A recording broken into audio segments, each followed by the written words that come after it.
Hi everyone, so it's Friday morning, which means that you've submitted essay number 1, which is good, big hurdle out of the way for the class. The next unit we work on, Unit 8, is technically essay number 2, but really it's just a revision of essay number 1, and you're including a secondary source this time. It could even be the one that you found for the earlier database assignment, if that fits with the story or the theme that you chose to write on for essay number 1. So I'll be grading and returning those essays as quickly as possible so you can get back to revising. We do have another unit where you get the full week to work on it, so I'm just looking at our due dates here. So Thursday, February 18th is when essay number 2, which again is just the revision and integration of a secondary source. So I also wanted to read through just a couple of the things in Unit 8 here, and I'm just going to click through myself, just to highlight again the importance, especially in 1102 because it's sort of the research class, the importance of getting that works cited correct, the in-text citation correct, using appropriate sources.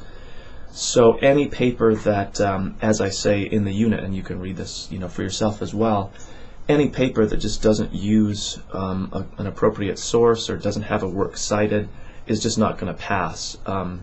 Again, that aspect of the writing process for us takes on a kind of heightened importance just because it's, again, 1102, which focuses on the research aspect of writing, finding and using sources appropriately. So as far as what's an appropriate source, it's explained, I think, pretty clearly in the unit itself, and you can read through that.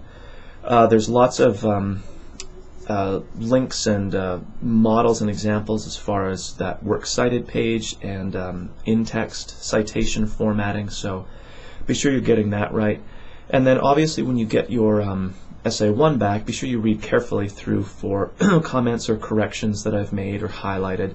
And often I will make that note once, but I certainly won't correct them throughout, especially basic things like comma usage or periods being in the wrong spot or just stuff like that.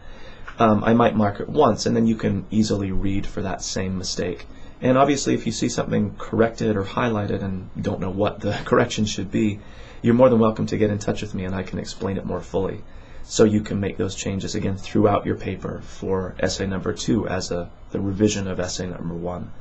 And again, there's an extra practice section that I've built into the course with some links to basic sort of sentence level and grammar kinds of mechanics types of things. They provide really good video tutorials on the how-to and then practice exercises you can do. It provides feedback so you know what you got right and what you got wrong, and if you got it wrong, why, and what the correct way is. So there's lots of opportunity to correct basic mistakes that you might have made in essay number 1, and of course to get things like the research aspects, finding that appropriate source, putting your works cited together correctly, and then the in-text part as well. So there's lots of opportunity to get that correct, particularly for essay number 2. So be in touch if you have any questions, and otherwise be looking sooner rather than later for your essay number 1 to come back. And I'll talk to everybody soon.